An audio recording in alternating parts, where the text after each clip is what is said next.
សួស្តីអ្នកទាំងគ្នាចឹងថ្ងៃនេះខ្ញុំលើកយកអេនីមេមួយរឿងទៀតដើម្បីចែកជូនអ្នកទាំងគ្នាទស្សនាដោយសារតែរឿងមុនដូចគ្នាយើងមួយចំនួនបានដឹងស្រាប់អញ្ចឹងក្រុមហ៊ុន Yuku តាមប្លុកវីដេអូខ្ញុំរហូតចឹងគ្មានចម្រើសក៏មានទៅយកនៅរឿងផ្សេងដែលខុសអំពីក្រុមហ៊ុន Yuku ហើយរឿងដែលខ្ញុំបានលើកឡើងនៅថ្ងៃនេះខ្ញុំសូមដាក់ចំណងជើងថាទីក្រុងនៃសេចក្តីសង្ឃឹមចឹងតោះកុំឲ្យខាតពេលវេលាយូរយើងចូលទៅកាន់ខ្សែរឿងរបស់យើងទាំងអស់គ្នាចាប់ផ្ដើមនៅខ្សែរឿងមកគឺក៏បានប្រាប់កាលពីថ្ងៃទី24ខែវិច្ឆិកាឆ្នាំ238ទីក្រុងយូជីងឆិនទទួលរងនឹងការលុកលុយដែលមិនធ្លាប់មានពីមុនមកអំពីសំណាក់ទីក្រុងឆ្អឹងដែកគណៈពេលដែលទទួលរងនឹងការវាយប្រហារដ៏ធំធេងមួយនេះអ្នកការពារទីក្រុងហាងសៀវបានស្បល់ឲ្យថានឹងពលីដើម្បីទីក្រុងនៅពេលដែលទីក្រុងស្ទើរតែធ្លាក់ចូលទៅក្នុងការវិនិច្ឆ័យហើយនោះក្តីសង្ឃឹមទាំងអស់ក៏បានផ្ដោតទៅលើក្មេងប្រុសម្នាក់សត្វចម្លែកដែលនៅក្នុងខ្លួនរបស់គាត់បានឆ្លងកាត់ពេលវេលានិងកម្លាំងបច្ចេកវិទ្យាហើយនេះក៏ជាមូលហេតុដ៏ធំដែលទីក្រុងថៃហ្វូបានចាប់ផ្ដើមសង្គ្រាមមួយនេះឡើងមកហើយគាត់ត្រូវបានគេហៅថាជាអំណាចនៃការសាមគ្គីទោះឲ្យប្រុសរបស់យើងក៏បន្តកម្លាំងនៃការសាមគ្គីមួយនេះខ្ញុំនឹងផ្ដោតវាទៅកាន់គ្រប់គ្នានិយាយរួចសាច់រឿងក៏កម្មមកដល់3ខែក្រោយបន្ទាប់ពីទទួលរងនឹងការវាយប្រហារអំពីសំណាក់ទីក្រុងថៃហ្វូ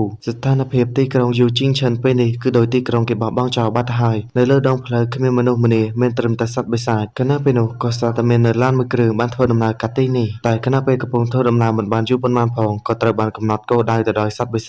ិសាចជាច្រើនក៏បានស្រែកហៅប្រមូលគ្នាដើម្បីវាយប្រហារទៅកាន់ឡានមួយគ្រឿងនោះអ្នកបើកឡានបន្ទាប់ពីចាប់អារម្មណ៍ទៅកាន់អ្វីដែលតាមពួកគេហើយនោះក៏ស្រាប់តែទទួលរងនឹងការវាយប្រហារតែម្ដងបណ្ដាលឲ្យសមាជិកដែលនៅក្នុងឡានក៏មានការផាត់ភ័យរីឯសត្វបិសាចជាច្រើនក៏បានស្មុគឡើងទៅលើឡានដើម្បីចាក់ទម្លុះចូលទៅខាងក្នុងជួបប្រទះជាមួយនឹងសត្វបិសាចដ៏ច្រើនលើសលប់បែបនេះម្នាក់គឺមិនអាចធ្វើអ្វីបានឡើយទន្ទឹមនឹងនោះនៅក្នុងឡានក៏មានវត្តមានយាយយូដែលជាតួឯកប្រុសរបស់យើងផងដែរយាយយូក៏បានមើលទៅកាន់ពពួកបិសាចដែលកំពុងតែសម្រុកចូលទាំងតក់ស្លុតខណៈពេលដែលបិសាចមួយស្ទើរតែខំចាំបរិសម្នាក់ទៅហើយតើកងឡានឃើញតនក៏បានបើកទៅគៀនជញ្ជាំងគៀវាធ្លាក់ចូលទៅខាងក្រោមបន្ទាប់ពីធ្វើដំណើរបានបន្តិចទៀតក៏សត្វតែបានលេចឡើងនៅវត្តមានបរិសម្នាក់បាញ់សម្លាប់ទៅកាន់បិសាចដែលលុកលុយបិសាចទាំងអស់នោះនៅពេលដែលឃើញគ្នាគេស្លាប់អស់មួយចំនួនបែបនេះក៏បានដកថយរីឯបរិសម្នាក់នោះក៏បានប្រាប់ឲ្យគ្នាគេយកចិត្តទុកដាក់ឡានក្រុងថ្ងៃនេះបានមកដល់ហើយកន្លែងមកកាន់ក្នុងឡានវិញយាយយូក៏ជួយគ្រាបរិសម្នាក់នេះឲ្យសម្រាកគាត់ក៏បានអរគុណក៏ព្រោះតែបើមិនដោយសារតែយាយយូទេគាត់ក៏ត្រូវបានសម្លាប់ទៅដោយបិសាចទាំងអស់នោះវត្តទៅហើយយាយយូកុំឲ្យគាត់យកចិត្តទុកដាក់ពេកអីគ្រាន់តែជាបញ្ហាតូចតាចប៉ុណ្ណោះក្រៅពីនេះលោកគ្រូបានបង្រៀនខ្ញុំត្រូវតែចេះជួយយកអាសាអ្នកដែលត្រូវការយើងហើយនេះក៏ជាច្បាប់ទី3នៃក្រុមវីរៈជនភ្លាមក៏បញ្ញាប់ស្ទុះទៅរកកាបូបរបស់គាត់ដកយកនៅរបស់វែងម្យ៉ាងចេញមករីឯបរិមម្នាក់នោះក៏បញ្ញាប់មកសួរតែឯងពិតជាក្រុមវីរៈជនមែនយាយយូក៏ប្រាប់ថាគាត់មិនមែនទេប៉ុន្តែគាត់គឺហ៊ាននឹងចូលក្រុមវីរៈជនហើយឮដូច្នេះគាត់ក៏បានរំលឹកប្រាប់យាយយូតើតើជាមួយនឹងទីក្រុងថៃហ្វូឬនឹងចាប់ផ្ដើមសង្គ្រាមជាមួយនឹងទីក្រុងយូជីងឆិនហើយដូច្នេះឯងគឺគួរតែគិតឡើងវិញនៅពេលដែលគាត់បានដើរចេញទៅផុតយាយយូក៏បានបើកនៅប្រអប់នោះមកនឹកទៅដល់សម្ដីលោកគ្រូរបស់គាត់យាយយូយប់កាន់តែជ្រៅវាគឺកាន់តែកង្កឹតឯងញញឹមកាន់តែច្រើនពិភពលោករបស់ឯងនឹងកាន់តែភ្លឺគាត់ក៏បានគិតក្នុងចិត្តលោកគ្រូខ្ញុំនឹងបំពេញបំណងលោកគ្រូជាលើកចុងក្រោយដែលខ្លាចទៅជាអ្នកការពារកំផែងក្រុងដ៏ល្អបំផុតបន្ទាប់មកសាច់រឿងក៏កាន់មកដល់ទីស្នាក់ការកណ្ដាលនៃទីក្រុងជីងឆិនសម្លេងបរិម្នាក់ក៏និយាយទាំងមួម៉ៅថាទីក្រុងថៃគូគឺកាន់តែគ្រប់គ្រងឡើងបានហើយស្ថិតក្នុងការចរចាចុងក្រោយបង្អស់ពួកគេបានបង្កើនតម្លៃអាវុធទៅដល់ 1.5 ដងឯណោះក្នុងពេលជាមួយនឹងគ្នានោះពួកគេក៏ថែមទាំងយកពន្ធ 3% ទៅលើផលិតផលជីវសាស្ត្ររបស់យើងថែមទៀតវាអស់រយៈពេល3ឆ្នាំហើយដែលទីក្រុងថៃគូឆឹងបានកែប្រែឯកសារជាឯកតោភាគីនៅកិច្ចព្រមព្រៀងជាលើកទី2លោកម្ចាស់ស៊ូហេងដកដង្ហើមធម្មតាក៏សួរម្នាក់នោះតែគិតយ៉ាងណាដែរម្នាក់នោះដើម្បីឲ្យស្មើភាពគ្នាគេក៏ផ្ដល់គំនិតឲ្យដំឡើងពន្ធដៃរបស់យើងទៅដូចនឹងទីក្រុងថៃគូឆឹងដែរថៃគូឆឹងបានធ្វើឲ្យទីក្រុងទាំង6បានបះបោរមកកាន់ពួកយើងរួចទៅហើយបើសិនបើមិនធ្វើអ្វីម្យ៉ាងទេឧបករណ៍ដែលមានជាតិដែកធន់របស់យើងនឹងត្រូវបានពួកគេយកនៅថ្ងៃណាមួយគណៈពេលដែលគេកំពុងតែនិយាយនោះក៏ស្ទើរតែមាននៅវត្តមាននារីម្នាក់បានដើរចូលមកតបទៅកាន់ម្នាក់នោះវិញជាការពិតណាស់វាមិនអាចទៅរួចទេឮដូច្នេះម្នាក់នេះក៏ប្រាប់ទៅវិញថាកងទ័ពរបស់យើងគឺមានតែ 5,000 នាក់ប៉ុណ្ណោះបើសិនបើជាទីក្រុងឆ្អឹងដែកវាលោកនោះតើយើងអាចទប់ទល់បានដោយរបៀបណាឌឺដងនាងថែមទៀតទប់ទល់ជាមួយនឹងពួកគេដោយទាហានក្បេកក្បោករបស់នាងមែនឬជាងតង់ក៏បានប្រាប់ទៅវិញថាពួកយើងគ្មានដំណោះស្រាយទៀតទេលឿនចាំងស៊ូហេងក៏មើលមុខនាងក៏ធ្វើឲ្យសាច់រឿងបានកាត់មកដល់ទីតាំងមួយកន្លែងសម្លេងមនុស្សម្នាក់ក៏សួរទៅកាន់ម្នាក់ទៀតតើលោកគិតថាទីក្រុងជីងឆិនយល់ព្រមលក្ខខណ្ឌរបស់ពួកយើងដែរទេតាមអ្វីដែលខ្ញុំគិតនោះពួកគេប្រហែលជាមាននៅល្បិចខ្លះនៅពីក្រោយខ្នងម្នាក់នេះជាលូស៊ីហ្វៃដែលជាទីប្រឹក្សាទីក្រុងឆ្អឹងដែកគេក៏បានតបទៅកាន់ម្នាក់នោះវិញថាវាមិនសំខាន់ទេពួកយើងក៏បានធ្វើវារួចទៅហើយឮដូច្នេះបរិយាអាត់ក្បាំងនោះក៏បានធ្វើតាមការណែនាំរបស់លោកហើយនៅការរបស់យើងគឺកំពុងតែដំណើរការហើយស៊ីហ្វៃញញឹមបន្តិចក៏បានតបទៅវិញលើពីនេះទៅទៀតបន្ទាប់ពីថ្ងៃនេះទៅទីក្រុងយូជីងឆិននឹងលែងមានវត្តមាននៅទីនេះទៀតហើយតែបរិយាអាត់ក្បាំងក៏នៅតែមិនទុកចិត្តសួរម្ដងទៀតតែប្រកាសដែរទេស៊ីហ្វៃគេក៏មានតែឲ្យរងចាំមើលប៉ុណ្ណោះបន្ទាប់មកសាររឿងក៏កាន់មកដល់ទីក្រុងជីងឆិននៅនេះវិញឡានរបស់យាយយូក៏បានធ្វើដំណើរមកដល់មនុស្សពីរនាក់ អ្នកក៏បានបង្ហាញខ្លួនប្រាប់ទៅកាន់អ្នកដែលនៅក្នុងឡានទាំងអស់ឥឡូវនេះវរៈជនហានសេវនឹងធ្វើការត្រួតពិនិត្យជាប្រចាំឬដូច្នេះយេយូក៏បានរំលឹកវរៈជនហានសេវតើគេអាចស្គាល់លោកគ្រូដែរទេកលែមកកាលណាពេលនេះអញ្ញាញ៉ៃពេកនឹងក៏ត្រូវបានលៀនសានតមួយជើងរួចក៏ឲ្យពួកគេបង្ហាញអត្តសញ្ញាណប័ណ្ណមកនេះបើយើងទៅតាមបទបញ្ញត្តិចុងក្រោយអ្នកដែលគ្មានឆន្ទៈខ្លាំងក្លាគឺមិនអនុញ្ញាតឲ្យចូលទីក្រុងនេះទេលើដូច្នេះម្នាក់ក៏ដកយកនៅបានសម្គាល់ខ្លួនមកដើម្បីឲ្យនាងត្រួតពិនិត្យនៅពេលដែលនាងកំពុងតែត្រួតពិនិត្យបណ្ដានោះយេយូក៏សត្វបាត់នៅអត្តសញ្ញាណប័ណ្ណភ្លាមប្រអប់ដែលលោកគ្រូរបស់គាត់បានផ្ដល់ឲ្យនោះក៏បានជ្រុះភ្លាមធានសាងក៏ចាប់អារម្មណ៍ប៉ុន្តែនាងមិនបានចាប់អារម្មណ៍ទៅកាន់ប្រអប់របស់យេយូទេតែវាគឺជាមនុស្សយន្តនៅខាងក្រោយនាងក៏បានដើរចូលមកភ្ជុំកំភ្លើងទៅកាន់គេប្រាប់ឲ្យដោះកណាត់ចេញនៅពេលដែលស្ថានភាពកំពុងតែតានតឹងនោះនៅពីក្រោយយើងក៏សត្វបានឃើញនៅដៃមនុស្សយន្តមួយវាក៏បានបញ្ចេញអាវុធមកចាក់ទម្លុះខ្លួនសមាជិករបស់ធានចាងម្នាក់ឃើញដូច្នេះម្នាក់ក៏មានការផ្ទះផ្អើលបញ្ញាប់រត់ចាក់ចេញទៅខាងក្រៅធានចាងក៏បានប្រាប់ពួកគេកុំឲ្យផ្លាស់ទីក៏เลยមកខាងក្រៅវិញអនុប្រធានក្រុមកំចាត់បិសាចលេខរៀងទី7ក៏បានប្រទះឃើញរួចក៏ប្រាប់ឲ្យកូនចៅរបស់គេទៅការពារមនុស្សនិងការពារទៅដល់មេតបដល់ឡែកនៅខាងក្នុងវិញគណៈពេលដែលនាងកំពុងតែរីកាទៅកាន់គ្នានោះក៏ត្រូវបានមនុស្សយន្តដាក់មួយដៃខ្ទប់ជញ្ជាំងយាយយូឃើញចឹងចង់ទៅជួយដែរតែក៏ត្រូវបានមនុស្សទាំងអស់នេះរុញគាត់ចេញទៅខាងក្រៅគណៈពេលដែលកំពុងតែរត់ចេញនោះក៏សត្វតែមាននៅលោកយាយម្នាក់បានរត់ដួលយាយយូក៏បានទៅជួយគ្រាគាត់ក៏បានញញឹមមកមើលទៅដូចជាមិនស្រួលទេរត់បានបន្តិចយាយយូក៏ចាប់អារម្មណ៍ថាគាត់បានភ្លេចកាបូបបាត់ទៅហើយក៏เลยមកកាន់ធាងសាងនេះវិញក៏បានបាញ់ទៅកាន់មនុស្សយន្តមួយនោះឲ្យជាច្រើនគ្រាប់តែវាដូចជាគ្មានបញ្ហាអ្វីតទៅសោះវាក៏បានប្រឡូតដៃយ៉ាងឆ្ងាយវាយទៅកាន់ធាងសាងប៉ុន្តែនាងក៏អាចគេចផុតបានបណ្ដាលឲ្យជាចិននៅខាងក្រោយបានផ្ទៃបាយខ្ទេចបើទោះបីជានាងអាចគេចផុតបានបន្តិចមែនប៉ុន្តែចកេះរបស់នាងក៏រងរបួសបន្តិចដែរធាងសាងក៏បានបញ្ចេញអាវុធរបស់នាងមកសម្រុកចូលបាកាវិបហានិយាយទៅកាន់មនុស្សយន្តមួយនោះហ៊ានចូលទីក្រុងរបស់យើងមើលទៅឯងគឺធុញទ្រាន់នឹងជីវិតហើយឃើញថាដំបងរបស់នាងទូចក៏ពិតមែនប៉ុន្តែរាល់មួយដំបងគឺធ្វើឲ្យមនុស្សយន្តនោះរាំងសើបន្តិចដែរតែមិនថាយ៉ាងណាមនុស្សយន្តក៏អាចបត់បានរាងកាយគ្រប់កលៈទេសៈវាក៏បានចាប់ជើងធានសានបោកទៅមួយទំហឹងក្រោយមកវិញក៏ត្រូវបានវាវាយមួយដៃទៀតឃ្លាតទៅយ៉ាងឆ្ងាយតែប៉ុណ្នេះក៏មិនធ្វើឲ្យក្រវេះដៃរបស់វាចេញរួចក៏សម្រុកចូលយកអាវុធរបស់នាងរត់កបមនុស្សយន្តមួយនេះភ្លាមអាវុធមួយក៏បានលេចចេញពីស្មាមនុស្សយន្តបាញ់រះជុំវិញឡាននេះទាំងមូលយាយយូដែលត្រឡប់មករកកាបូបរបស់គាត់វិញស្ទើរតែត្រូវបានវាបាញ់ចំទៅហើយតែគាត់មិនបារម្ភអំពីខ្លួនឯងទេបែរជាបារម្ភទៅកាន់កាបូបរបស់គាត់វិញក៏ព្រោះតែនៅក្នុងកាបូបគឺសិតសឹងតែជាសម្ភារៈរបស់លោកគ្រូតែខ្ញុំគួរធ្វើអ្វីទៅភ្លាមក៏នឹកទៅដល់អតីតកាលនៅពេលដែលគាត់បានប្រាប់តាក់ទងជាមួយនឹងផ្លាកសញ្ញាដែលផ្ដល់ឲ្យយាយយូបន្ទះដៃដែលបានឆ្លាក់ឈ្មោះគាត់មួយនេះគឺជាផ្លាកសញ្ញានៃទាហានវរៈជនព្រមទាំងផ្ដល់នូវការណែនាំទៅកាន់យាយយូខ្លះភ្លេងនៅពេលយប់គឺជារឿងដ៏ល្អនិងបន្តទៅថ្ងៃស្អែកកាន់មកដល់បច្ចុប្បន្នវិញគាត់ក៏គិតក្នុងចិត្តកិត្តិយសដែលលោកគ្រូបានផ្ដល់ឲ្យខ្ញុំនឹងមិនធ្វើវាបាត់បង់នៅឡើយនិយាយរួចក៏ក្រាបដៃបញ្ចេញនូវធម្មពលប្រើប្រាស់នៅចក្ខុ1000ជាមួយនឹងស្នេហ៍មួយនេះបណ្ដាលឲ្យយាយយូបានឃើញទស្សនវិជ្ជាដែលនៅជុំវិញខ្លួនបានប្រែទៅជាយឺតគាត់ក៏បានប្រញាប់សវេសវារត់សម្ដៅទៅកាន់កាបូបរបស់គាត់និងប្រញាប់យកវារត់គេចតែដោយសារតែចាប់ប្រាំមិនទាន់នឹងក៏បានហក់ទៅបោកជញ្ជាំងបាត់ទៅហើយស្របពេលនោះគាត់ក៏ត្រូវបានមនុស្សយន្តមួយនោះប្រទះឃើញវាក៏បានស្កែនទៅកាន់យាយយូដឹងហើយថាបើប្រយុទ្ធជាមួយនឹងយាយយូអត្រាឈ្នះរបស់យាយយូគឺមានរហូតដល់ 98.85% ឯណោះទន្ទឹមនឹងនោះបើយើងកលែងមកកាន់ទីស្នាក់ការកណ្ដាលវិញជាងតង់ក៏បានរំលឹកកំណត់បច្ចេកទេសដែលត្រូវបានស្នើឡើងកាលពី30ឆ្នាំមុនទាំងនេះគឺជាគម្រោងរបស់ឈីងលន់ដែលធ្វើឲ្យពិភពលោកមានការភ្ញាក់ផ្អើលអ្នកទាំងអស់គ្នាគួរតែដឹងស្រាប់ហើយអាកប្បកិរិយារបស់មនុស្សគឺតែងតែចេញអំពីខួរក្បាលទោះជាយ៉ាងណាក៏ដោយមនុស្សគឺមានការអភិវឌ្ឍមនុស្សដែលមានទេពកោសល្យជាច្រើនក៏លេចឡើងមកតែមនុស្សដែលមានខួរក្បាលអច្ឆរិយៈអត្រាដែលកើតមកគឺមានតែ 10% ប៉ុណ្ណោះនៅក្នុងចក្ខុវិស័យសាស្ត្រាចារ្យសូស៊ីគាត់បានប្រើប្រាស់ដង្កូវអ៊ីដ្រូសែនសប្បនិមិត្តដើម្បីជួយត្រង់នេះជាក់ស្ដែងក៏ដូចជានៅខាងក្រៅរបស់យើងផងដែរឥឡូវនេះគេក៏ចាប់ផ្ដើមអភិវឌ្ឍនៅការដាក់ឈីបចូលខួរក្បាលសម្រាប់នៅក្នុងរឿងមួយនេះវិញវាមិនមែនជាឈីបទេប៉ុន្តែវាគឺជាដង្កូវសប្បនិមិត្តចូលទៅកាន់សាច់រឿងរបស់យើងវិញដង្កូវសប្បនិមិត្តនេះវាគឺមានសមត្ថភាពជំនួយទៅកាន់ខួរក្បាលនិងអ្វីៗផ្សេងទៀតដែលមានដូចជាបង្កើនការរំលាយអាហារនិងអរម៉ូនផ្សេងវាអនុញ្ញាតឲ្យមនុស្សទទួលបាននូវការប្រតិកម្មដ៏អស្ចារ្យរាងកាយដែលត្រូវបានគេពិសោធន៍ដោយជោគជ័យត្រូវបានគេហៅថាសុទ្ធអ៊ីដ្រូសែនមកដល់ចំណុចនេះខ្ញុំក៏សូមប្រាប់ទៅចោះតួឯប្រុសរបស់យើងក៏ជាម្នាក់ក្នុងចំណោមមនុស្សដែលត្រូវបានគេយកទៅពិសោធន៍ផងដែរជាងតង់ក៏បានបន្តប្រសិនបើជាទីក្រុងជីងឆិនអាចបង្វឹកមនុស្សដែលត្រូវបានគេពិសោធន៍ចំនួន 1000 នាក់បាននោះដល់ពេលនោះយើងប្រកាសជាអាចកម្ចាត់ទៅកាន់ទីក្រុងឆ្អឹងដែកបានទាំងស្រុងលោកម្ចាស់ស៊ូហេងក៏បាននិយាយទៅកាន់វិជ្ជាបណ្ឌិតហាលតាមអ្វីដែលខ្ញុំដឹងគម្រោងទិន្នន័យរបស់ឈីងឡនត្រូវបានរក្សាទុកក្នុងការស្រាវជ្រាវវិទ្យាសាស្ត្ររបស់អ្នកវិជ្ជាបណ្ឌិតហាលក៏បានប្រាប់ទៅវិញថាវាពិតជានៅគាត់មែនទោះជាយ៉ាងណាក៏ដោយផែនការរបស់ឈៀងឡនគឺមិនល្អឥតខ្ចោះនោះទេអត្រាទទួលមរណភាពបន្ទាប់ពីដាក់ទៅកៅសប្បនិមិត្តនេះចូលគឺមានរហូតដល់ 99.5% ឯណោះរីឯអ្នកដែលរស់រានមានជីវិតថែមទាំងមិនអាចគ្រប់គ្រងទៅលើខ្លួនឯងបានទៀតផែនការរបស់ឈៀងឡនមួយនេះចាំបាច់គឺត្រូវតែកែសម្រួលដាច់ខាតគម្រោងឈៀងឡនគឺមិនអាចខ្លាចជាការពិតនោះទេស្របពេលនោះបើយើងក៏លែងមកកាន់យាយយូនេះវិញគាត់ក៏គិតក្នុងចិត្ត ចិត្តថាលោកគ្រូក៏ពិតជានិយាយត្រូវស្នៀតមួយនេះគឺមិនអាចប្រើប្រាស់បាននោះឡើយរីឯមនុស្សយន្តមួយនោះក៏ដឹងហើយថានេះគឺជារាងកាយដែលត្រូវបានពិសោធន៍រំដោះខ្លួនចេញអំពីធានសាងហើយក៏បន្តឲ្យខ្ញុំត្រឡប់ទៅរកម្ចាស់របស់ខ្ញុំវិញស្របពីនោះបរិយានៅខាងលើក៏បានប្រាប់ទៅកាន់ធានសាងកុំឲ្យកម្រើកគាត់ត្រៀមខ្លួនរួចហើយមិនចាំយូរទៀតក៏បានមួយគ្រាប់សម្ដៅទៅកាន់មនុស្សយន្តមួយនោះមួយគ្រាប់មួយនេះក៏ពិតជាខ្លាំងមែនទែនទម្លុះទាំងដំបូលឡាននិងក្បាលមនុស្សយន្តធ្លាក់ចុះនៅឈីបអ្វីមួយយ៉ាងទៅលើកាបូបរបស់យេយូគេក៏បានទីនៅមនុស្សយន្តមួយនេះចេញទៅខាងក្រៅសមាជិក2នាក់ទៀតក៏បានបាញ់ទម្លាក់ធ្លាក់ចុះទៅខាងក្រោមវិញរីឯអាចារ្យធានសាងក៏បានដើរមកនិយាយតែមុំម៉ៅហើយថាហ៊ានរញ៉េរញ៉ៃជាមួយនឹងយើងផងទៅងាប់ឲ្យបាត់ទៅចំណែកឯយេយូនេះវិញទីបំផុតគាត់ក៏ទទួលបាននូវកម្លាំងបន្តិចបន្តួចវិញហើយស្របពេលនោះលោកតាម្នាក់ដែលអេដមីនច្រឡំថាយាយនោះបានដើរមកវិញក៏ធ្វើឲ្យយាយយូងងឆ្ងល់សួរគាត់តាមមកវិញធ្វើអ្វីគាត់មិនបានតបនោះឡើយក៏និយាយតែម្នាក់ឯងទីបំផុតវាបែរជាធ្លាក់ទៅលើមនុស្សឈួតទៅវិញយាយយូក៏នៅតែមិនអស់ចិត្តសួរគាត់ម្ដងទៀតតែគាត់ក៏នៅតែដដែលបើមើលទៅតាមដៃរបស់គាត់យើងក៏ដឹងហើយថាលោកតាម្នាក់នេះហើយជាអ្នកសម្លាប់សមាជិកម្នាក់របស់ធានសាងបន្ទាប់ពីបញ្ឆេះទៅកាន់ឡានមួយនេះរួចក៏នៅតែមុំម៉ៅ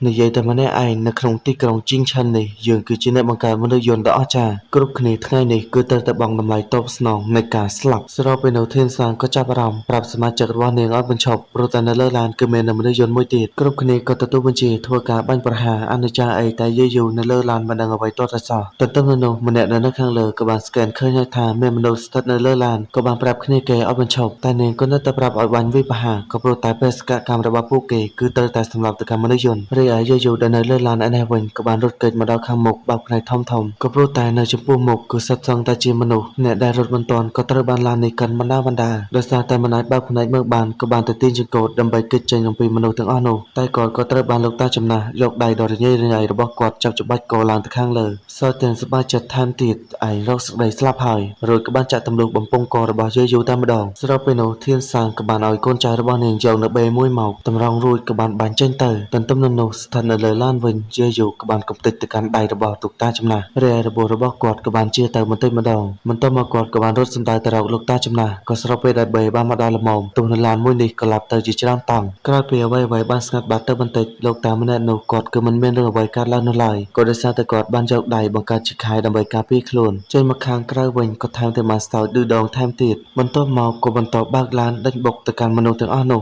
ឃើញចឹងធានសាងជាមួយនឹងសមាជិករបស់នាងក៏បានបាញ់ម៉ូតូដើម្បីបញ្ឈប់ទៅកាន់លោកតាចំណាស់ស្របពេលនោះផងដែរកលែងមកកាន់យេយូនេះវិញក៏បានបើកភ្នែកពោពេញទៅដោយពន្លឺនិយាយថាសៀវភៅណែនាំវីរៈជនមេត្រាទី2មនុស្សអាក្រក់ទាំងអស់នឹងត្រូវបានបំផ្លាញដោយគ្មានមេត្តាបន្ទាប់មកក៏ស្ទុះទៅយ៉ាងលឿនចាប់ដៃលោកតាចំណាស់ជាប់រួចក៏បានបោកទៅពេញទំហឹងតែអ្វីដែលគ្រោះថ្នាក់ពេលនេះនៅចំពោះមុខគឺសុទ្ធតែជាមនុស្សរីឯនៅពីក្រោយគឺមាននៅក្របបេចំណែកឯចង្កូតវិញក៏បានខូចទៀតភ្លាមនោះក៏ចាប់អារម្មណ៍នឹងប្រហោងអ្វីម្យ៉ាងក៏បានលូកចូលទៅដើម្បីទីមកឈប់ឡានស្របពេលដែលស្ថានភាពកាន់តែគ្រោះថ្នាក់នោះយាយយូក៏នៅតែបន្តខិតខំប្រឹងប្រែងភ្លាមក៏សុទ្ធតែមានមនុស្សម្នាក់បានចេញមកវិភាធានសាងពេញទំហឹងក៏ស្របពេលដែលឡានបានផ្ទុះក្រឡប់ម្ដងទៀតសរសើរឡាននេះពីរគ្រាប់ហើយនៅតែមិនទាន់ខ្ទេចទៀតដល់ឡែកធានសាងនេះវិញក៏បានដេកស្អាតបាត់ទៅហើយឈាមជាច្រើនក៏បានហូរចេញមកសមាជិកក្រុមរបស់នាងក៏បានហៅប្រធានក្រុមពួកគេក៏បានបញ្ជូនប្រធានក្រុមទៅស្ថានីយ៍ដើម្បីព្យាបាលរីឯអនុប្រធានក្រុមវិញក៏បានដឹកនាំគ្នាដើម្បីទៅឆែកមើលចូលមកដល់ខាងក្នុងក៏បានឃើញនៅលោកតាចំណាស់កំពុងតែដេកស្ដុកស្ដឹងមិនដឹងថាស្លាប់ឬនៅទទេគាត់ក៏បានបង្វែររូបរាងកាយរបស់គេមកមើលក៏ធ្វើឲ្យសមាជិកម្នាក់បានភ្ញាក់ផ្អើលហើយថាបច្ចេកវិទ្យាទីក្រុងឆ្អឹងដែកកាន់តែរីកចម្រើនហើយអនុប្រធានក៏បានប្រាប់កូនចៅឲ្យបញ្ជូនគ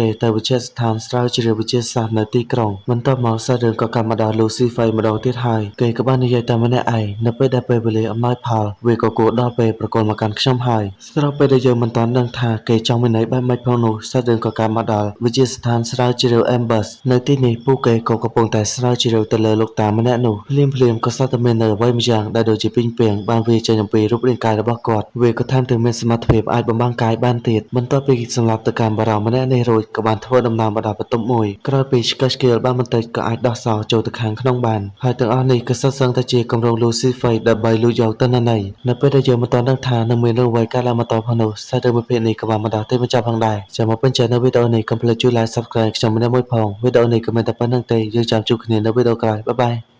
សួស្តីអ្នកទាំងគ្នាចឹងនេះយើងមកបន្តនៅសាច់រឿងទីក្រុងនៃសេចក្តីសង្ឃឹមរបស់យើងបន្តទៀតមុននឹងចូលទៅកាន់សាច់រឿងរបស់យើងកុំភ្លេចជួយ Like Subscribe ខ្ញុំម្នាក់មួយផងហើយជាស្ទាយខ្លាំងមែនតើដែលចេញវីដេអូយឺតៗក៏ដោយសារតែខ្ញុំជាប់រៀនចាប់ពីថ្ងៃច័ន្ទរហូតដល់ថ្ងៃសុក្រហើយវីដេអូនេះខ្ញុំសម្រេចទុកទេគឺទុកផុសមួយថ្ងៃមួយភាគចឹងក៏សង្ឃឹមថាអ្នកទាំងគ្នាកាន់តែជាស្រ័យតើកុំឲ្យខានទៅពេលវេលាយូរនោះយើងចូលទៅកាន់សាច់រឿងរបស់យើងទាំងអស់គ្នា ចាប់ផ្ដើមនៅពេលនេះមកសាច់រឿងក៏កាត់ទៅកាន់បារម្ភម្នាក់ដែលជាយាយចៅគេកំពុងតែធ្វើការតភ្ជាប់សម្លេងនឹងរូបភាពនៅម្ខាងទៀតឯនេះវិញបិសាចទាំងអស់នេះក៏ចាប់ផ្ដើមមាននៅប្រតិកម្មវាក៏បានបើកការវាយប្រហារទៅកាន់ប្រជាជនបណ្ដាលឲ្យប្រជាជនបានប្រែទៅជាដូចវាដែរស្របពេលនោះយើងក៏បានឃើញនៅក្មេងប្រុសម្នាក់ដែលបានលួចវាយប្រហារទៅកាន់ធានសាងដូចគ្នាចំណែកឯយាយចៅឯនេះវិញក៏សួរទៅកាន់ក្មេងប្រុសតើផែនការលួចយកគម្រោងព័ត៌មានឈីងលាន់យ៉ាងម៉េចទៅហើយតាឈីដែលកំពុងតែត្រូវបានបិសាចឡោមព័ទ្ធក៏បានប្រាប់ទៅវិញថាបេសកកម្មបានប្រាជ័យហើយមនុស្សយន្តរន្ទះផ្កលាន់ក៏ត្រូវបានបំផ្លាញបើទោះបីជាខ្ញុំអាចវាយប្រហារប្រធានក្រុមចាប់បិសាចលេខរៀងទី7ឲ្យមានរបួសក៏ពិតមែនប៉ុន្តែខណៈពេលដែលខ្ញុំរត់គេចនោះនាងក៏បានបាញ់មកមួយគ្រាប់បណ្ដាលឲ្យខ្ញុំរងរបួសយ៉ាងធ្ងន់តែយើងចៅគេហាក់បីដូចជាមិនបានបារម្ភទៅកាន់តាឈីនោះទេបើជាសួរថាតើព័ត៌មានរបស់ឈីងលាន់នៅឯណាតាឈីក៏បានប្រាប់ទៅវិញថាការដែលបានផ្ទុកទិន្នន័យនោះត្រូវបានជ្រុះបាត់ទៅហើយឬដូច្នេះគេក៏មុំមកជាខ្លាំងហ៊ានធ្វើឲ្យគម្រោងលោកម្ចាស់រអាក់រអួលឯងគឺសន្តែស្លាប់តាឈីក៏នៅតែព្យាយាមនិយាយទៅកាន់គេថាគេបានរកឃើញមនុស្សដែលត្រូវបានពិសោធន៍ដ៏ជោគជ័យនៅទីនោះនិយាយចប់ក៏សម្លាប់បាត់ទៅបន្ទាប់មកសាច់រឿងក៏កម្មដល់វិជាស្ថានស្រាវជ្រាវវិញទីហ៊ានជាច្រើនក៏កំពុងតែស្វាស្វែងដៃជើងស្វែងរកសត្រូ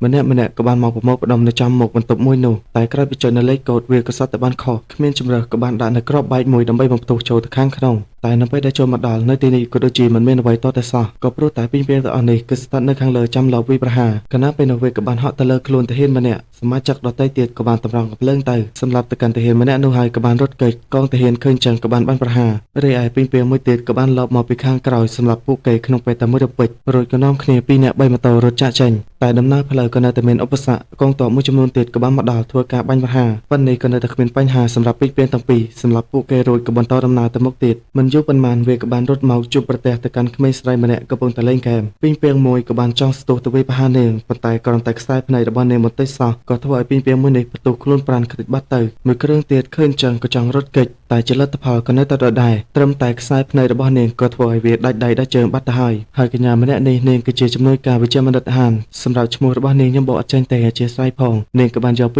ងមួយនេះទៅឲ្យវិជ្ជាបណ្ឌិតហានស្រាវជ្រាវអាចារ្យក៏នៅតែសរសើរទៅកាន់ពីងមួយនេះថាបច្ចេកទេសរបស់វាពិតជាអស្ចារ្យខ្លាំងណាស់វិជ្ជាបណ្ឌិតហានក៏សួរនាងតើពីងមួយនេះចេញមកតាមណានាងក៏បានប្រាប់មកវិញថាចេញអំពីក្នុងខ្លួនណាប៉ែនោះគេក៏បានវាយប្រហារទៅកាន់កំផែងក្រុងកាលពីព្រឹកមិញបន្ទាប់ពីគេត្រូវបានសម្លាប់ដោយវីរៈជនកាលពីកំផែងក្រុងខ្ញុំក៏មានការសង្ស័យរួចក៏យកគេមកទីនេះហើយនាយកស្ថានព័ត៌មានក៏បានពិនិត្យមើលអត្តសញ្ញាណរបស់គេទើបដឹងថាបន្ទះឈីបមួយនេះក៏បានចេញមកអំពីទីក្រុងឆ្អឹងដែកថ្មីនេះខ្ញុំបានឮថាទីក្រុងថៃគូឆាំងឬមួយក៏ជាទីក្រុងឆ្អឹងដែកនេះបានចូលរួមក្នុងសង្គ្រាមពាណិជ្ជកម្មជាមួយនឹងយើងងឿងឆ្ងល់ខ្លាំងណាស់ហេតុអ្វីបានជាពួកគេធ្វើបែបនេះតើវាអាចពាក់ព័ន្ធជាមួយនឹងការវាយប្រហារខ្លងទ្វារក្រុងដែរទេវិជ្ជាបណ្ឌិតហានក៏ប្រាប់ទៅវិញថារឿងនេះមិនប្រកាសជាស្នាដៃទីក្រុងថៃគូឆាំងតែម្នាក់ឯងនោះទេក្រៅពីនេះបច្ចេកវិទ្យាទាំងអស់នេះមិនមែនចេញអំពីទីក្រុងថៃគូឆាំងនោះឡើយចំណុចការគាត់ក៏ងឿងឆ្ងល់តើខុសគ្នាត្រង់ណាវិជ្ជាបណ្ឌិតហានក៏បានបញ្ចូលនាងជាធម្មតា model ពីងមួយនេះត្រូវបានប្រើប្រាស់ដើម្បីលួចទិន្នន័យនិងដាក់មេរោគក្រោយពីដាក់ពីងនេះចូលទៅកាន់ឧបករណ៍របស់គាត់សំឡេង system ក៏បាននិយាយថាតាមការត្រួតពិនិត្យរបាំងដៃ G23 ពួកយើងបានកំណត់ឃើញថាវាគឺចេញអំពីទីក្រុងចៅបន្ទាប់ពីជ្រៀតចូលដើម្បីទាញយកទិន្នន័យទាំងអស់នោះវានឹងត្រូវបានបញ្ជូនទៅកាន់ស្ថានីយ៍មួយទៀតឬមួយក៏ជាម្ចាស់របស់វាឬដូច្នេះវិជ្ជាបណ្ឌិតហានក៏បានរំលឹកទៅកាន់ទីក្រុងចៅថាវាគឺជាទីក្រុងដ៏ចំណាស់ជំនួយការរបស់គាត់ក៏បានបន្តដូច្នេះគោលបំណងធំពិតប្រាកដរបស់ឈឹងកនកុងស៊ីអានពួកគេប្រើប្រាស់ឧបករណ៍ទាំងអស់នេះដើម្បីលួចទិន្នន័យរបស់យើងវិជ្ជាបណ្ឌិតហានក៏យល់ស្របគោលបំណងពួកគេមិនមែនមានត្រឹមតែរកប្រាក់ចំណេញនោះទេងឿងឆ្ងល់ក្នុងចិត្តខ្លាំងណាស់តែអ្នកណាបែរជាចង់លួចគម្រោងរបស់ឈីងលាន់បន្ទាប់មកសាច់រឿងក៏កម្មដល់ច្រកទ្វារទីក្រុងអេមប៊ឺហើយនេះវិញយាយយូក៏បានដឹងខ្លួនឡើងមកត្រូវបានអនុប្រធានសួរចម្លើយថាគេបានរបស់នេះមកពីណាឃើញចឹងយាយយូក៏ព្យាយាមរើដើម្បីទៅយកបន្តោងលោកគ្រូរបស់គាត់តែក៏ត្រូវបានអនុប្រធានផ្ទះមួយកំភ្លៀងចាប់ច្បាច់កខ្ញុំមិនចង់និយាយជាលើកទី2នោះទេគ្មានជំរើសយាយយូក៏បានប្រាប់ថាគាត់ទទួលបានអំពីលោកគ្រូសូមបកគលមកកាន់ខ្ញុំវិញមកតែគាត់មិនបានជឿភ្លាមនោះទេឯងមានន័យថាវ៉ៃមីងគឺជាលោកគ្រូរបស់ឯងមែនទេលឺអញ្ចឹងយាយយូក៏ភ្ញាក់ផ្អើលសួរទៅកាន់គាត់តើស្គាល់លោកគ្រូរបស់ខ្ញុំដែរគាត់ក៏បានចាប់ច្បាច់គាត់បន្ថែមប្រាប់ឲ្យនៅឲ្យស្ងៀមសួរទៅកាន់យាយយូតើវ៉ៃមីងនៅឯណាយាយយូក្តាប់ដៃបន្តិចក៏បានប្រាប់ទៅកាន់គាត់វិញថាលោកគ្រូបានទទួលមរណភាពហើយលឺអញ្ចឹងគាត់ក៏បានតក់ស្លុតបន្តិចតែក៏នៅតែមិនជឿតទៅកាន់យាយយូមួយជើងស៊ូម្ដងទៀតតែឯងកំពុងតែលេងសើចជាមួយនឹងយើងមែនទេប្រាប់ខ្ញុំមកតើពេលនេះវ៉ៃមីងនៅឯណាបើហ៊ានតែនិយាយមិនសមហេតុផលទៀតខ្ញុំនឹងបាញ់បំបីក្បាលឯងតែម្ដងតែយាយយូក៏នៅតែប្រាប់គាត់ដដែលថាលោកគ្រូបានទទួលមរណភាពកាលពី2ខែមុនបាត់ហើយរួចក៏សួរគាត់តើគាត់គឺមានឈ្មោះថាអ៊ីលមែនទេលឺអញ្ចឹងគាត់ក៏ងឿងឆ្ងល់តែឯងដឹងដោយរបៀបណាយាយយូក៏បានរំលឹកនៅក្នុងក្រុមស្នាមញញឹមអាត់កំបាំងគឺមានតែមនុស្ស2នាក់ប៉ុណ្ណោះដែលខ្វល់ខ្វល់អំពីជីវិតនៃការស្លាប់របស់លោកគ្រូដែលម្នាក់ត្រូវបានគេហៅថាស្លាកស្នាមនិងម្នាក់ទៀត ទៀតត្រូវបានគេហៅថា L ដោយសារតែលោកមិនមានស្លាកស្នាមនៅលើមុខទើបខ្ញុំដឹងថាលោកគឺជា L លឿនចឹងគាត់ក៏បានដើរចេញទាំងស្ងប់ស្ងាត់ឲ្យយាយូប្រាប់គាត់នៅរឿងដែលបានកើតឡើង80ម៉ោងក្រោយមកគាត់ក៏បានដកដង្ហើមធំនេះគឺជាទ្រព្យសម្បត្តិរបស់ Fei Ming មែនទេដូច្នេះ Fei Ming គេគឺតែងតែនៅស្រុកកំណើតរបស់គេជានិច្ចបើតាមខ្ញុំចាំនោះដូចជាប៉ៃយាយូក៏បានប្រាប់បន្តថាវាគឺជាភូមិប៉ៃលូគាត់ក៏បានសួរយាយូតែដឹងទេថាមូលហេតុអ្វីបានជាលោកគ្រូរបស់ឯងចាក់ចេញពីក្រុងយាយូគាត់ក៏ហាក់បីដូចជាមិនដឹងបានត្រឹមតែស្ងៀមស្ងាត់ឃើញចឹងគាត់ក៏បានប្រាប់បើទោះបីជាគាត់មិនបានប្រាប់ឯងប៉ុន្តែខ្ញុំក៏ដឹងអំពីមូលហេតុដែលគាត់ចាក់ចេញដែរហើយខ្ញុំក៏មិននឹកស្មានដល់ដែរថាគាត់ក៏បានទទួលសិស្សយាយូពេលនោះក៏បានក្រោកឈរឡើងមកអោនគោរពទៅកាន់គាត់សូមគាត់ចូលក្រុមគាត់ក៏ងឿងឆ្ងល់ហេតុអ្វីបានជាឯងចង់ចូលរួមជាមួយនឹងខ្ញុំឮដូច្នេះយាយូក៏បាននឹកទៅដល់សម្ដីលោកគ្រូរបស់គាត់នៅពេលដែលពួកគេសួរឯងថាហេតុអ្វីបានជាចង់ចូលរួមក្រុមនោះឯងគ្រាន់តែប្រាប់ពួកគេថាខ្ញុំគឺចង់ការពារទីក្រុងមួយនេះក៏មកដល់បច្ចុប្បន្នវិញយាយូក៏និយាយទៅតាមសម្ដីលោកគ្រូរបស់គាត់អធិស្ឋានមុននេះលោកគ្រូរបស់យាយូបានឲ្យយាយូនិយាយថាចង់ខ្លាយទៅជាពលរដ្ឋមិនមែនជាអ្នកការពារកំផែងក្រុងទេអនុប្រធានក៏អស់សំណោចចង់ខ្លាយទៅជាប្រជាជន Amber តាមរយៈការធ្វើជាអ្នកការពារកំផែងក្រុងមែនទេឯងនឹងទេថាឯងនឹងត្រូវបម្រើជួរកងទ័ពអស់រយៈពេល5ឆ្នាំឯណោះទាំងនេះគឺមិនមែនជាកិច្ចការដែលងាយស្រួលនោះឡើយខ្ញុំប្រាប់ឯងទៅចោះអត្រាដែលទទួលមរណភាពមុនពេលបញ្ចប់ភារកិច្ច5ឆ្នាំនោះគឺមានទៅដល់ 85% ឯណោះលឿនចឹងក៏នឹកទៅដល់សម្ដីលោកគ្រូរបស់គាត់ទៀតហើយបើពួកគេចង់បំភ័យឯងគ្រាន់តែធ្វើជាភ័យខ្លាចទៅក៏ព្រោះតែបច្ចុប្បន្ននេះពួកគេគឺគិតទៅលើមនុស្សដែលមានភាពក្លាហានដល់ពេលនោះពួកគេនឹងមិនខ្វល់អំពីភាពជោគជ័យឬក៏បរាជ័យនៃបេសកកម្មរបស់ឯងនោះឡើយនៅខាងក្រៅយាយូក៏បានធ្វើតាមសម្ដីលោកគ្រូរបស់គាត់ធ្វើជាភ័យខ្លាចតែក៏ប្រាប់ថាគាត់គឺជាមនុស្សសំណាងពិតៗនេះគឺមិនឯងនោះឡើយស្របពេលនោះក៏មានមនុស្សបានមករាយការណ៍កងទ័ពទី9មកទីនេះដើម្បីទទួលបេសកកម្មការពារជាតិលឿនចឹងគាត់ក៏បានធូរទ្រង់បន្តិចព្រោះតែពេលនេះគាត់ក៏បានទៅលានដ្ឋានវិញហើយ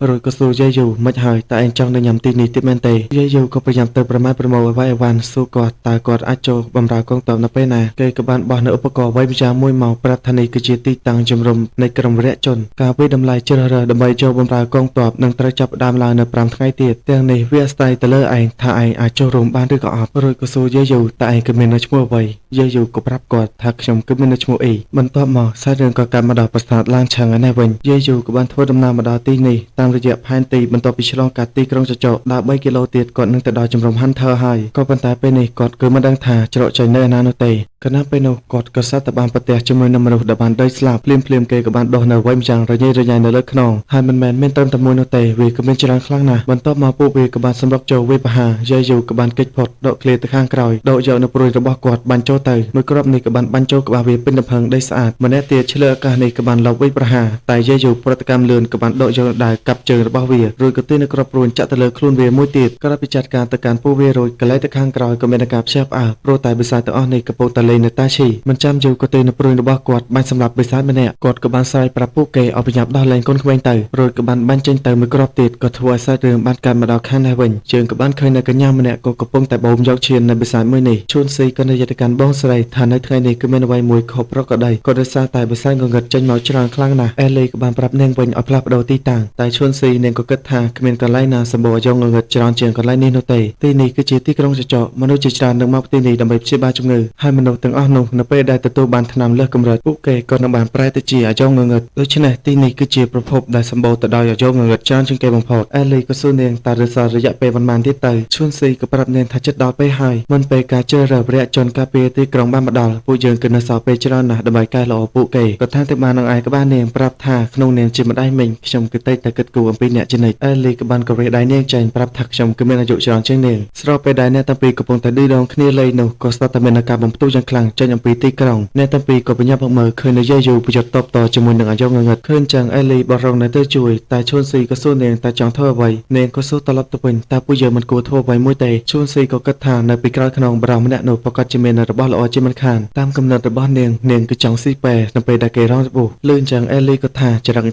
ចឹងចង់ធ្វើជាមីងរបស់ខ្ញុំផងតែឈួនស៊ីក៏បានរំលឹកនៅពេលដែលម្ដាយរបស់អ្នកទទួលមរណភាពគាត់ក៏បានប្រាប់ឲ្យអ្នកត្រូវតែស្ដាប់បញ្ជារបស់ខ្ញុំលឿនចឹងអេលីក៏បានមកដណ្ដើមកែវយ័ន្តរបស់នាងឆ្លោះមើលបានឃើញថានោះគឺជាផ្លាកសញ្ញាវរៈជនដល់តែយាយូនេះវិញឃើញអាយ៉ងងងឹតសម្រុកមកកាន់គាត់ច្រើនបែបនេះក៏បានបាញ់នៅគ្រាប់ព្រួយមួយទៅកាន់ដីវាក៏សាទៅបានផ្ទុះលិចចេញនៅចំហាយដទះឆក់ទៅកាន់ពួកវារីឯមុខងារនៃគ្រាប់ព្រួយរបស់គាត់មួយទៀតគឺអាចសាច់នៅគ្រាប់ព្រួយតូចៗជាច្រើនទៅកាន់អាយ៉ងងងឹតភ្លាមអាយ៉ងជាច្រើនទៀតក៏បានសម្រុកចូលមកយាយូឃើញចឹងក៏បានបាញ់នៅគ្រាប់ព្រួយរបស់គាត់ចូលទៅបំផ្ទុះយ៉ាងខ្លាំងក្លាក្រោយពីអ្វីបានស្ងប់ស្ងាត់បានបន្តិចយាយូក៏អស់កម្លាំងបន្តិចដែរតែអ្វីរត់តែភ្ញាក់ផ្អើលនោះអាយ៉ងទាំងអស់នេះគឺមិនចេះស្លាប់នោះឡើយ ឡើយឃើញពួកវាសម្ដៅមកកាន់គាត់ម្ដងទៀតបែបនេះយាយយូក៏ចង់ដកនៅក្របព្រួយបាញ់ម្ដងទៀតតែក្របព្រួយរបស់គាត់ក៏បានអស់បាត់ទៅហើយចុងក្រោយគាត់ក៏និយាយទៅកាន់ក្មេងប្រុសថ្ងៃនេះពួកយើងគឺមិនអាចរត់គេចខ្លួនបានទេខ្ញុំគិតថាខ្ញុំអាចជួយសង្គ្រោះឯងបានប៉ុន្តែវាក៏ពិតជាសោកស្ដាយខ្លាំងណាស់រីឯតាឈីក៏បានបើកភ្នែកមកបន្តិចហើយនៅឈ្មោះឈិនឡានទីងដែលឡែយាយយូនេះវិញក៏នឹកទៅដល់សម្ដីលោកគ្រូរបស់គាត់ម្ដងទៀតឯងដាច់ខាតគឺមិនត្រូវប្រើធម្មពលឈីងវ៉ានជាបន្តបន្ទាប់នោះទ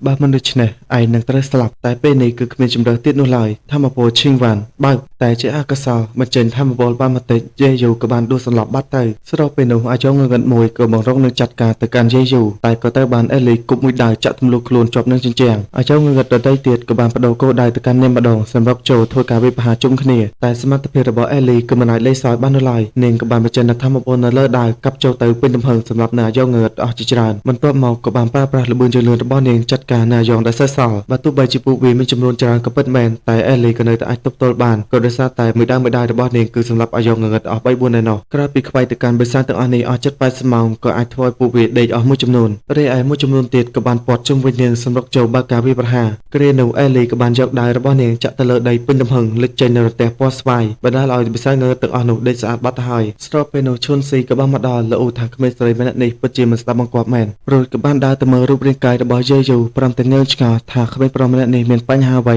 ីគេស្លាប់ហើយមែនទេរីឯអេលីក៏បានប្រាប់នាងថាគេគឺមកពីក្រុងវីរៈជនលឿនចឹងឈុនស៊ីក៏មានការផ្ចាស់ផ្អើលបញ្ញាប់លើកនៅយាយយូឡើងមកសុំទោសប្រងទៅប្រាប់ថានាងគឺមកទីនេះដើម្បីជួយគេហើយតែនៅណាទៅដឹងទៅថាវាបានប្រែទៅជារឿងអកុសលបែបនេះចាប់តាំងពីលោកបានស្លាប់ទៅហើយរបស់ទាំងនេះគឺមិនត្រូវខ្ជះខ្ជាយនោះទេស្របពេលនោះយាយយូក៏បានដឹងខ្លួនមកសួរនាងតែកំពុងធ្វើអ្វីឈុនស៊ីឃើញចឹងក៏ចង់ដាច់ផ្ការីឯយាយយូក៏សម្លឹងទៅកាន់អេលីដែលនៅខាងក្រោមរួចក៏ស្លាប់ម្ដងទៀត80ម៉ោងក្រោយមកសាច់រឿងក៏កម្មបណ្ដាពេលព្រឹកអាចារ្យឈុនស៊ីក៏កំពុងតែពិនិត្យមើលរបស់យាយយូភ្លាមនោះក៏បានភ្ញាក់ផ្អើលជាមួយនឹងការដែលបានផ្ទុកព័ត៌មានរបស់ឈីងលួនដែលផលិតផលនេះត្រូវបានឆាប់ផលិតតាំងពី40ឆ្នាំមុនមកម្លេះមកដល់បច្ចុប្បន្នវានៅតែថ្មីទៀតរបស់នេះគឺមិនអាចកាត់ថ្លៃបានទេសាច់រឿងបន្តក៏បានកាត់មកដល់វិជ្ជាមណ្ឌលសុខភាពជីហួស៊ីឯនេះវិញតាឈីគេក៏ស្ថិតនៅទីនេះដែរពេលនេះគឺមិនទាន់ដឹងខ្លួនវិញនៅឡើយស្របពេលនោះយាយយូក៏បានក្រោកមកសួរទៅកាន់អេលីតើនាងបានជួយសង្គ្រោះខ្ញុំមែនទេនាងមិនបានឆ្លើយតបនៅឡើយក៏បានសួរបកទៅវិញតើក្មេងប្រុសម្នាក់នេះមានបញ្ហាអ្វីយាយយូក៏បានបញ្ញាប់រត់មកមើលតើគេយ៉ាងម៉េចទៅហើយកាលណាពេលនោះអាចារ្យឈុនស៊ីក៏បានដើរចូលមកប្រាប់ថាក្មេងប្រុសម្នាក់នេះគឺមានជាតិពុលមុខក្រហមយាយយូក៏ងឿងឆ្ងល់សួរថាវាគឺជាប្រភេទជាតិពុលអ្វីតែអាចារ្យឈុនស៊ីក៏បានសរសើរទៅកាន់យាយយូប្រុសរបស់យោអីស្អាតម្លឹងតើលោកផាត់មុខមែនទេក្នុងនាមជាប្រុសស្មោះក៏បានដកឃ្លាទៅខាងក្រោយសួរនាងតើតើជាមួយជាតិពុលម្ដងទៀតនាងក៏បានប្រាប់ប្រភេទជាតិពុលមុខក្រហមគឺចេញអំពីសត្វអានកំបាំងមួយគ្មាននរណាម្នាក់ស្គាល់អំពីប្រភពដើមរបស់វានោះទេប្រសិនបើជាលោកត្រូវបានវាយប្រហារទៅដោយពួកគេនោះជាតិពុលមុខក្រហមនឹងចូលទៅកាន់លោកដូចគ្នាជំងឺកាចសាហាវដែលត្រូវបានវិវត្តមកនេះត្រូវបានគេហៅថាមេរោគសាច់សហើយជំងឺមួយនេះគឺស្មុគស្មាញពេកហើយពិបាកនឹងពន្យល់ខ្លាំងណាស់ទោះជាយ៉ាងណាក៏ដោយជាក់ស្ដែងគឺដូចក្មេងប្រុសឥឡូវនេះអញ្ចឹងយាយយូក្រេនោះក៏ដឹងហើយថានាងគឺអាចជួយសង្គ្រោះគេបានសូមជួយសង្គ្រោះគេផងក៏ព្រោះតែគេគឺនៅក្មេងណាស់ឈួនស៊ីក៏ប្រាប់ថាអាចនៅពេលនេះនាងនឹងបិទដំណើរការខួរក្បាលរបស់គេសិនវានឹងការពារមេរោគកុំឲ្យចូលទៅក្នុងខួរក្បាលនេះក៏ធ្វើឲ្យគេសុវត្ថិភាពបន្តិចដែររីឯការដំណើរការនៃការព្យាបាលមួយនេះនឹងបណ្ដាលឲ្យក្មេងប្រុសបាត់បង់នៃការចងចាំមួយចំនួនប៉ុន្តែវិធីនេះគឺជាវិធីដែលអាចព្យាបាលជំងឺនេះបានលឿនបំផុតលឿនជាងយាយយូក៏បានអរគុណ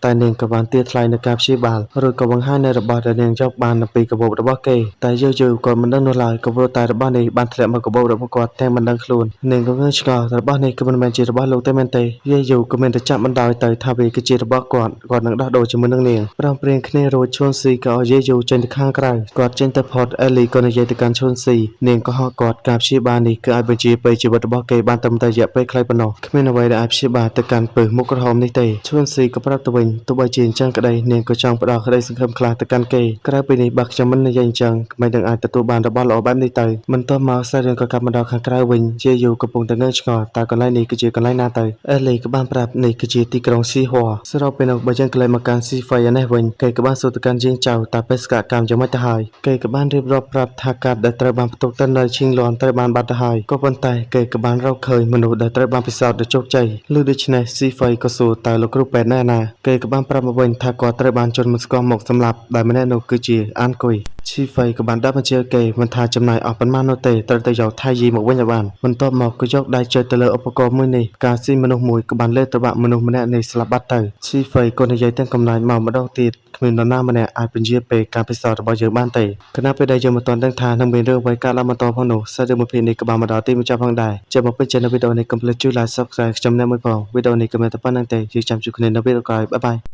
ចាប់ផ្ដើមនៅពេលនេះមកសាច់រឿងក៏ស្ថិតនៅជាមណ្ឌលសុខភាពជីហួស៊ីដដែលឈួនស៊ីក៏កំពុងតែពិនិត្យមើលរាងកាយតាស៊ីប៊ូលូថែមទៀតថាគ្រាន់តែជារឿងតូចតាចប៉ុណ្ណោះទិន្នន័យទាំងអស់នេះត្រូវបានបញ្ជូនទៅទីក្រុងហាមឃាត់បាត់ហើយតែប្រព័ន្ធវិទ្យាសាស្ត្រគឺជាអ្វីវាគឺគ្រាន់តែជាមូនីតាប៉ុណ្ណោះជននាងគិតដូច្នេះដែរទេស្របពេលនោះយាយយូក៏បានដើរចូលមកមើលទៅកាន់រាងកាយតាស៊ីឬក៏សួរនាងតើគេដឹងខ្លួនទៅពេលណាសម្រាប់រឿងនេះខ្ញុំក៏ពិបាកនិយាយដែរប៉ុន្តែលោកគួរកុំហៅខ្ញុំជាគ្រូពេទ្យអីឈ្មោះពិតរបស់ខ្ញុំគឺជាថាងសៀវគូលោកគឺអាចហៅខ្ញុំថាសៀវគូបានយាយយូក៏បានសុំទោសក៏ព្រោះតែពេលនេះគាត់ភ្លេចណែនាំឈ្មោះបាត់ទៅហើយក្រោយពីណែនាំឈ្មោះរួចក៏សួរចុះនាងគឺជាអេលីក៏បានប្រាប់មុនតែម្ដងខណៈពេលនោះសៀវគូក៏បានពិនិត្យឃើញថាស្ថានភាពក្មេងប្រុសម្នាក់នេះក៏មិនស្រួលនោះទេពេលនេះគេក៏មិនមែនពេលយូរទៀតនោះឡើយអ្វីដែលពួកយើងអាចធ្វើបាននៅពេលនេះគឺចាក់ភ្នែករបស់គេដើម្បីទប់ស្កាត់ការរីករាលដាលមេរោគកាន់តែច្រើនភ្លាមនោះអេលីក៏បានប្រាប់ថាជាងអាយ៉ងងឹតត្រូវបានគេចម្រាញ់បាត់ទៅហើយសៀវគូក៏បញ្ញាប់មកមើលងើយឆ្ងល់ខ្លាំងណាស់នាងក៏មិនបានបដូរតម្រងនោះទេដល់បែបនេះអេលីក៏សម្រេចចិត្តទៅរកមួយដបទៀតក៏ព្រោះតែវាមានសារៈសំខាន់ខ្លាំងណាស់សៀវគូក៏ចង់ខាត់នាងដែរក៏ព្រោះតែវាក៏ពិតជាមានគ្រោះថ្នាក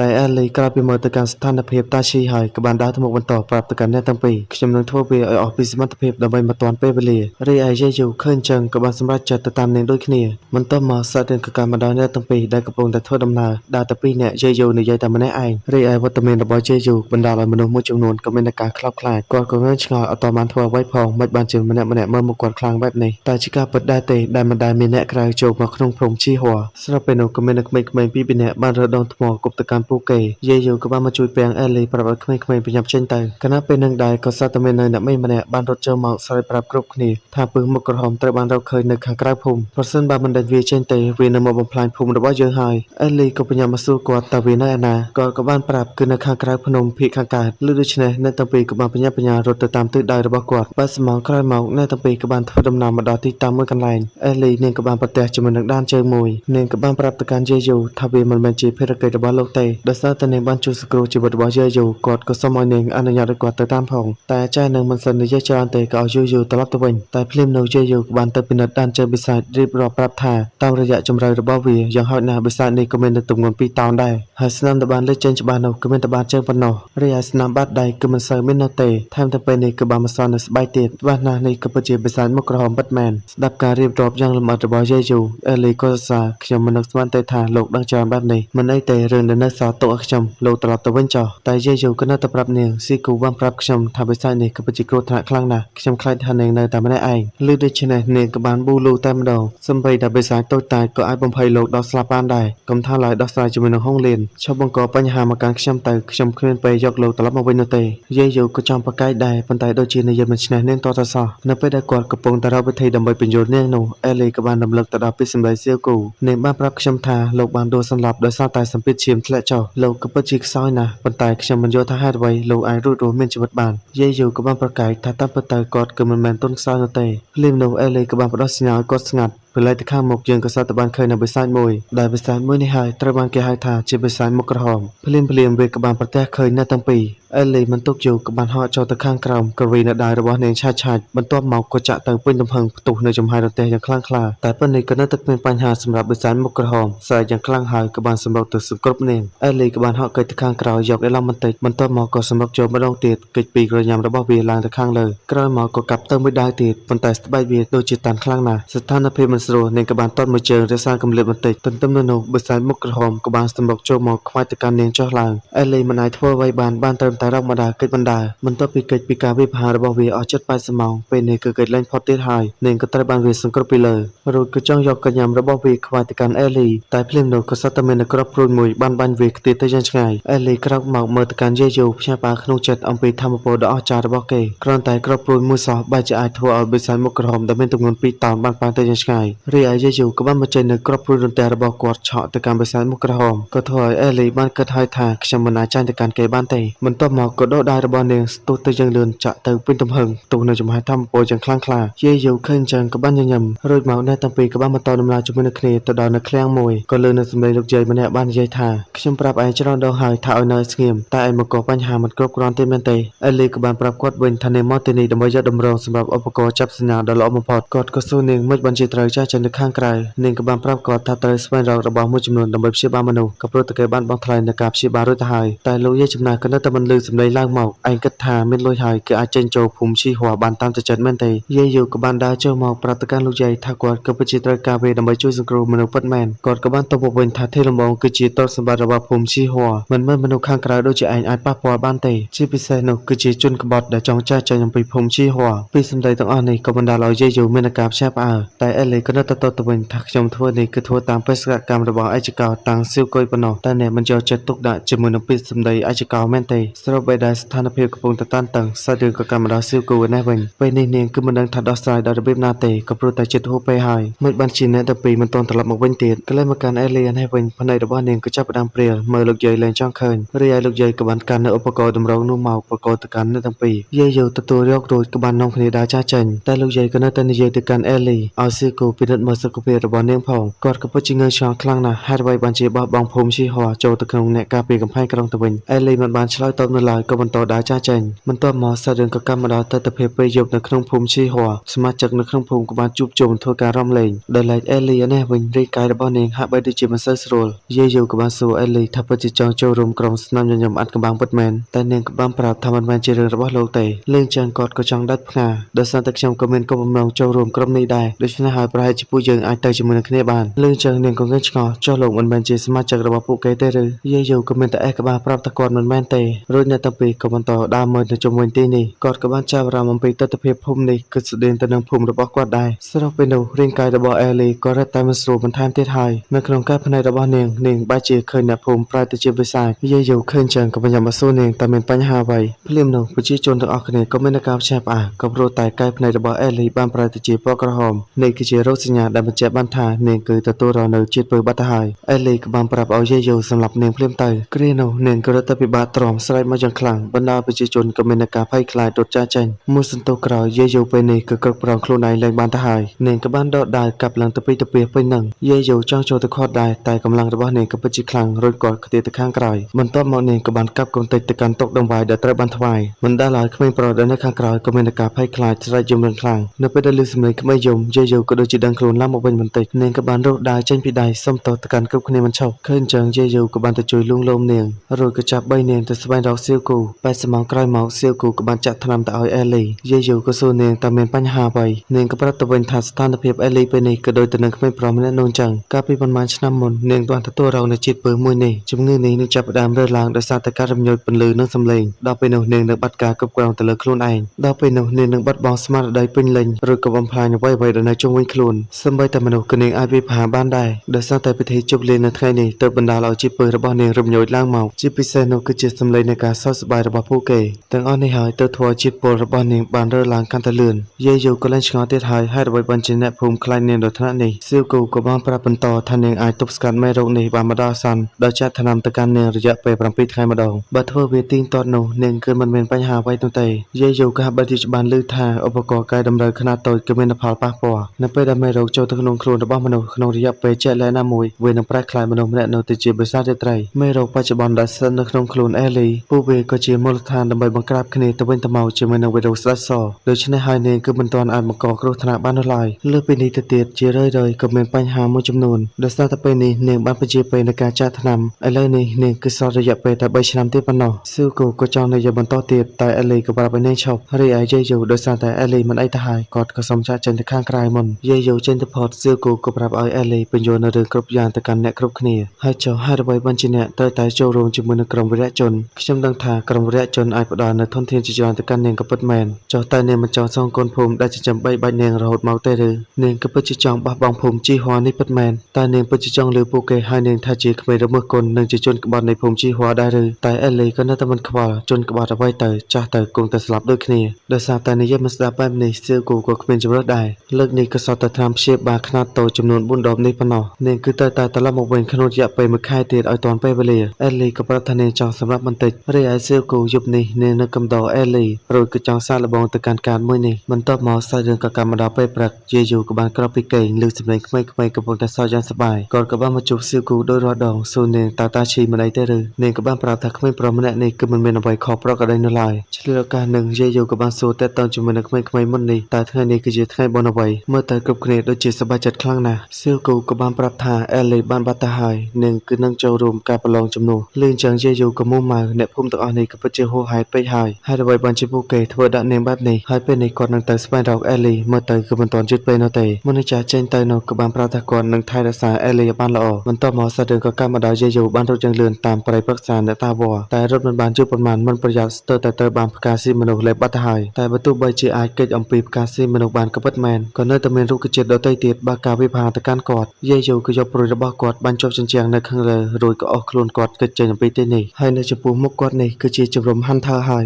នៅក្នុងនេះក៏មានមនុស្សម្នាជាច្រើនក៏បានមកប្រមូលផ្ដុំយាយយូមកដល់មិនទាន់ដឹងអ្វីផងក៏ស្ទើរតែមានមនុស្សម្នាក់បានខ្ទាបមកជិតគាត់អាពេលក្បាលទាំងអស់ម្នាក់នេះគេគ្រាន់តែដើរកាត់ផ្លូវបន្តិចសោះក៏បានបែកគ្នាយ៉ាងទៅដាប់ទៅដួលស្របពេលនោះយើងក៏បានឃើញនៅបរិសម្នាក់គេក៏បានសោតបន្តិចក៏ធ្វើអាពេលទាំងអស់នោះចាប់ផ្ដើមទៅរករឿងហើយអាពេលទាំងអស់នោះមិនបាននិយាយច្រើនអ្វីនៅឡើយក៏បានស្ទុះទៅវាយតែគេក៏អាចគេចផុតបានកាន់តែមុំមកបន្ថែមទៀតហើយក៏ចោលស្ទុះមកវាយសារជាថ្មីតែក៏បានលើសម្លេងនៅទាហានម្នាក់បាននិយាយថាហ៊ានប្រយុទ្ធគ្នានៅទីនេះផងក្រកកំភ្លើងរបស់ខ្ញុំគឺគ្មានភ្នែកនោះទេលឿនចឹងអាពេលទាំងអស់ក៏បានប្រាប់ឲ្យលីហូចាំទុកសិនចុះគ្រានោះក៏មានមនុស្សបានមកសរសើរទៅកាន់លីហូថាឯងក៏ពិតជាសង្ហាខ្លាំងណាស់តែលីហូគឺមិនបានចោទទុកដាក់ជាមួយនឹងពេលសរសើររបស់គេឡើយក៏បានដើរចូលទៅខាងក្នុងដោយឡែកយាយយូនេះវិញឃើញចឹងក៏មានតែកវីក្បាលរួចក៏ដើរទៅតាមពួកគេខណៈពេលដែលពួកគេបានដើរចូលទៅខាងក្នុងនោះក៏មាននៅទាហានបានគ្រានៅមនុស្សមួយចំនួនចេញមកខាងក្រៅវិញហើយពួកគេទាំងអស់នេះគឺសិតតែជាអ្នកចូលរួមនៅការសាកល្បងហើយម្នាក់ក៏ចាប់ផ្ដើមភ័យខ្លាចហើយមិនជាជាវេទនាខ្លាំងម្ល៉េះទាហានទាំងអស់នេះគឺមិនចាត់ទុកពួកយើងគឺជាមនុស្សនោះទេតែពីសម្ដីទាំងអស់នេះក៏ត្រូវបានទាហានម្នាក់ស្ដាប់ឮ